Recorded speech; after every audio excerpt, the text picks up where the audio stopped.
JD Tools here. Today I wanted to do a short video on how I like to organize a lot of my nuts and bolts, washers, anchor bolts, and all that kind of stuff. So these are actually peanut containers, as you can see. I got these from the dollar store, and I've been using these same containers for a good, I don't know, 3 years or so. I do keep them in a big container here, put everything in there, and it's not really the best way to organize as far as putting them in the container there, but as far as organizing all the different kind of nuts and bolts and screws and washers and stuff, I figured out that for me this is the best method.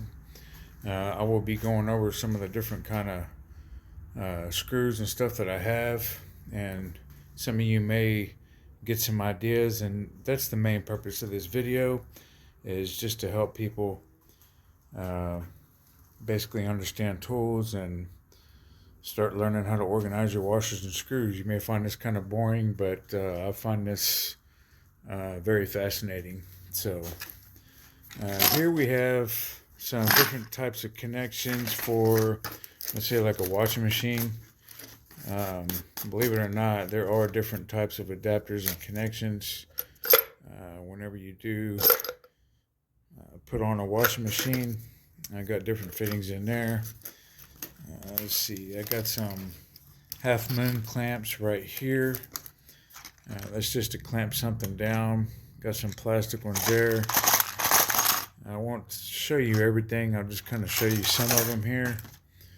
Let's see, what do we have here? We got some regular nails, just your regular nails there.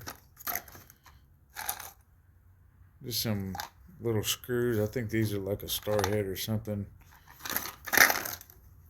That's empty. I like to keep a couple of empty ones because sometimes I'll get a new screw. Now lags, I'd like to keep any lag I find, I like to keep it. It's hard for me to throw away a lag bolt, so I kept a couple in there. Those are just kind of old ones that I pulled off. For me, every once in a while I need a good old lag, so I do keep them.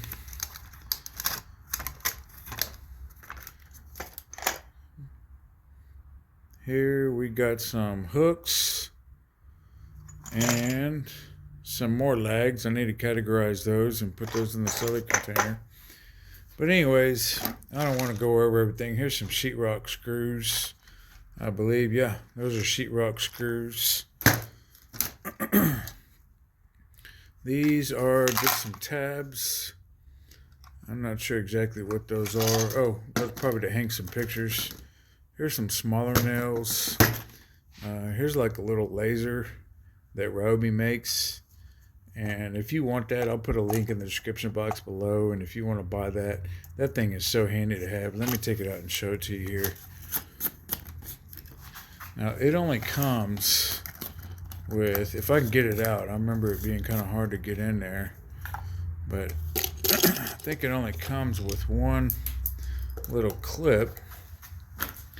And I wound up putting another one in there. Let's see, is that one I dropped? Nope. So it comes with that right there. You just stick that in the wall, and then basically it's like a little laser level. And there is an area right here where you stick this deal here. And then there's another one here. And I don't know why it only comes with one, but if you can find like a little, that little push pin or whatever that you use to hold up paper on a billboard or something like that, that's what I normally do, because this one really doesn't work that well. But as far as the laser itself, I found out to work really handy, especially if you're just doing little minor projects and stuff like that. And basically you stick it on the wall right there, and you stick your little pin in there right there. And I like to stick the other one here so it's all level, make sure everything's right. Super handy little bitty tool to have. I really like it. You can use it for multiple different things.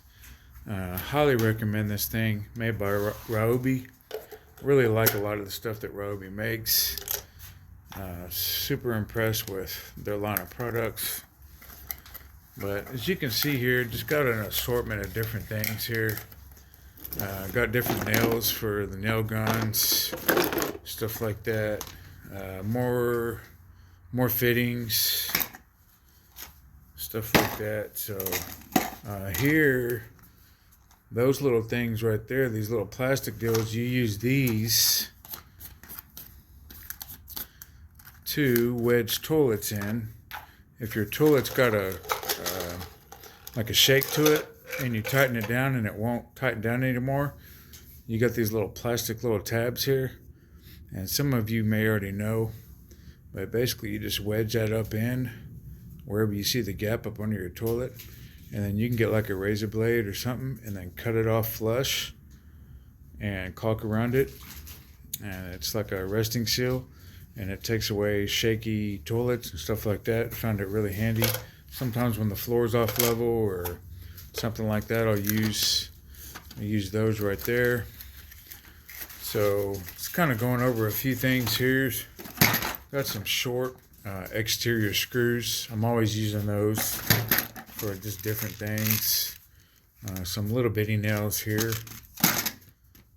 So there's some other fence type nails here that I got categorized in here.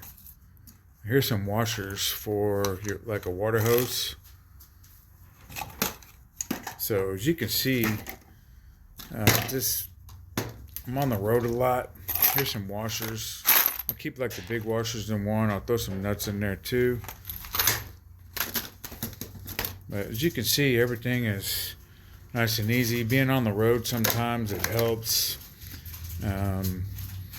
If I had this in the shop in little trays, probably wouldn't use it that much because I'm always out just fixing stuff for other people. So, but I really just kind of wanted to do a quick video on how I organize a lot of the different nuts and bolts and washers and stuff like that. Here are some little wire caps that come stock like that. Here's some anchor bolts right here. I love these anchor bolts. I just put all kinds of different sizes in there, and I pretty much know which screw matches up to which one, and I keep all the different anchor bolts in there. You know, if you can't find a stud, you'll just use your anchor bolt and stick that in the sheetrock. Also, whenever you do these, you want to make the hole smaller, and I may do another video on that too in the future. But you want to make the hole just a little bit smaller than the actual diameter. If you make it bigger, it won't grab. I'm sure a lot of you know that. So anyways, that's pretty much it. I want to show you how I organize my nuts and bolts. Probably not as interesting to some people, but it is interesting to me, and I figured I would share the information with y'all. I will try to do a video on this tool bag next. I've had this tool bag for, I'd say, a good solid 2 years. The Husky tool bag, which you can get it at Home Depot. And I'm going to go over that too as well. I'm just finding stuff to make some videos on, and I really like this tool bag. I wanted to go over some of the key features that I like about it, some of the things that I don't like about it. I'm extremely rough with it. I use it daily. Other than that, thank you for watching JD Tools. If you see anything you like, I'll try to put a link in the description box below. Feel free to click on it, go straight to Amazon, see what you like. And thank you for watching.